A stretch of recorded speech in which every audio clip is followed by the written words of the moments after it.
Hi everyone, welcome back to my channel. If you're new here, my name is Lynn. If not, welcome back. For today's video, we're going to be talking about my experiences, my recommendations, and my observations as I go through my propagation box experiment. And this is my final conclusion of this entire prop box experiment series. So if you haven't watched my other video where I talk about my experiences using a seed starting box as a prop box, go check out that video in the description box below. In that video, I talked about how I promised to use a real prop box and to share my experiences and to run my experiments all over again. So this is that video. About 4 to 6 weeks ago, I made a bunch of cuttings. I cut a ton of Hoyas and I cut cuttings from the same mother plant on the same day, and I propped them on the same day, but I put them in different conditions. So one set of Hoyas were put in ambient conditions, another set of Hoyas were put into my prop box conditions. And I'll be showing you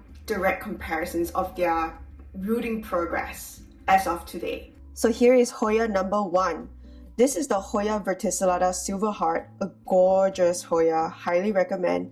This particular cutting was taken at the same time as the second cutting that I'll be showing you very soon. I rooted this in ambient conditions in a water tube.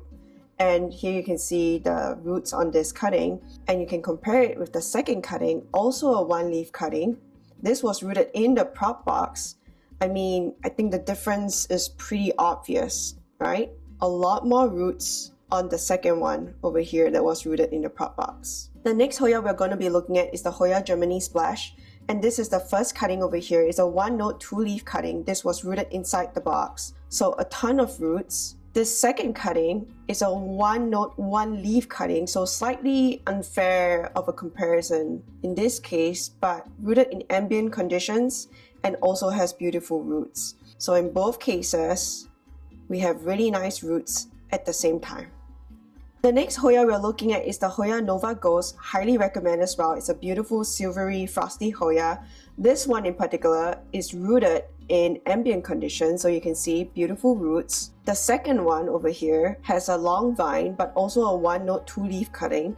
This was rooted in the prop box, also has beautiful roots. In this case, I actually see a lot more roots in the ambient one compared to the prop box one, but maybe I'm crazy. I don't think I'm crazy. I think there are more roots over here. The point is, I don't think it's super significant. I think in both cases, you can root out the Nova Ghost in ambient or in a prop box condition using water tubes, and they're going to look fantastic. The last Hoya we're going to be looking at is the Hoya Viola. This is a beautiful Hoya. No splashing and no variegation either, but the leaf shape is beautiful. It has really nice veination. It's glossy and nice. This particular cutting, barely any roots. This is rooted in ambient conditions, so not so good. The second one is a one note, one leaf cutting. This was rooted in a prop box, and boom, a ton of roots, as you can see. So let's do a direct comparison again. So this is what I have in my prop box right now, and this is how I've set it up. I have something that's going in here in just pond. It's doing very well in the prop box. I have cocoa chunks here. I have fluval. I have all of these water tube propagations. I have more fluval and all kinds of Hoyas. So small leaf Hoyas, big leaf Hoyas, soft leaf Hoyas, thick Hoyas, all kinds of Hoyas. And I can safely say that the prop box method works for all of them Hoyas. And the honest truth is they do root slightly faster, but not so much so that you have to have a prop box. Unless your home conditions are extremely dry and you don't own a humidifier, then I think it might be a good idea to invest in a prop box. If you're interested in the exact prop box that I'm using in this video, this is the brand and this is the dimensions. This is one of those prop boxes that allows you to kind of like, it has a hinge and it stays open like that, which I think is really nice. You don't have to like worry about the lid getting misplaced. Personally, when I first started using the prop box, I felt that it was getting too wet. And so if you can see over here, I have taped down a chopstick, some skewers, another chopstick over here, and all of this is just to create some ventilation. Because what I've realized using my prop box in this way is that it doesn't get quite as wet. So it's not like dripping on the sides. It just has like a really nice level of condensation, like misting on the inside, but not so wet that it's dripping down the walls. I put out 4 comparisons just to keep this video manageable. So now that we've seen those 4 comparisons, these are my conclusions from this entire prop box experience. My first conclusion is that you don't need a prop box. If you're water propping, especially if you're propping in a floral tube, they come with a lid. So whether you're propping in ambient conditions or if you're propping in a prop box condition, they're gonna root about the same time. Maybe the prop box has like a slight advantage, like maybe you're talking like maybe 1 week faster, but like in the grand scheme of things, I don't think 1 week is a big deal. I don't think you need to go out and get a prop box and set up a prop box just to root your Hoyas, especially if you're doing them in just like floral tubes with a lid on it. I think you're fine. So that's my first conclusion. You don't really need a prop box. My second conclusion might be more helpful. I think a prop box really shows its impact when you're propping in fluval. So if you're putting your cuttings into like a little shot glass or a little plastic cup or like a glass container with fluval or with pond or with cocoa chunks even, in those conditions, I think prop boxes have a huge edge over ambient propping. And the main reason for that is really just humidity control. When I'm propping my Hoyas in fluval stratum in ambient conditions, it's very hard for me to continuously upkeep those cuttings because they dry out really fast in ambient conditions. So you really have to be on top of it. You have to go water them every couple days. You have to keep an eye on them, make sure they're not drying out. And it can be very finicky and less user-friendly because of that. All of that is to say, you don't need a prop box to prop with fluval or all of those things. You can definitely prop it in ambient condition. However, a prop box, I will concede, will make your life easier. So imagine you're like propping your Hoyas in like a cup of fluval and then you stick that whole thing into a prop box. Because it's so much more humid, it doesn't dry out as fast. So all of the Hoyas that I prop in fluval stratum in the prop box, I don't water them very frequently. I think I open the prop box like once a week or like even up to 10 days before I even have to add any water into those cups. And the same goes for the cocoa chunks, it goes for the pond, it goes for the fluval, it's the same. Like if you're rooting in those substrates in like an open container and not a closed floral tube, I think a prop box is going to be very helpful.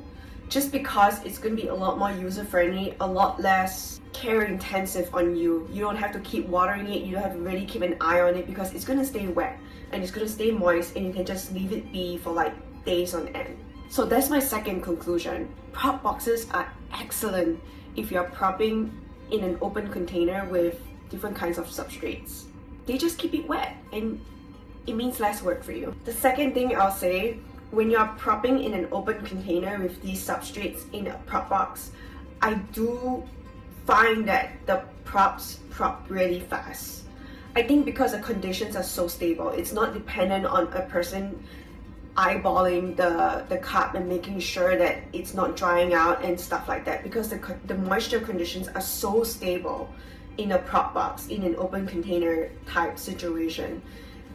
The cuttings root up really fast and they root up really nicely, and I just never have to freak out and worry about whether they're going to dry out or not because they're in the prop box. So to recap, conclusion 1, if you're just water propping in floral tubes, you don't need a prop box. Conclusion 2, if you're propping in an open container with fluval stratum or like with pond or like with cocoa chunks or in a soil mix, a prop box is going to do wonders for you. It's going to cut your job in half. And here's my third conclusion. I'm not quite sure if this video is going to be coming out before or after New Year's, but my New Year's Day special is all about my experience using the giant propagation tubes with substrate in them.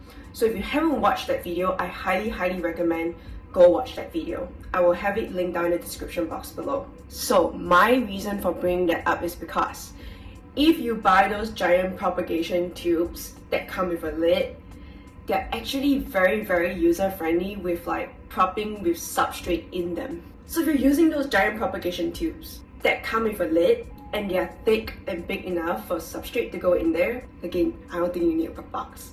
They prop really well in ambient conditions and they don't dry out because there's a lid on it. So here's my third conclusion. If you're using those giant propagation tubes that I'm recommending, you don't need a prop box. They root the same. And all of those benefits from my second conclusion about not watering as much and all of that doesn't come into play if you're using those giant propagation tubes because the substrate is covered. So those are my 3 conclusions from this entire experiment, but here are my 4 recommendations. Recommendation number 1, if you're using a prop box and you're an overwaterer like me, I highly recommend either creating a hole in the box or doing what I did, which is like stick some like chopsticks or like skewers along the side of the box so it's like kind of propped open.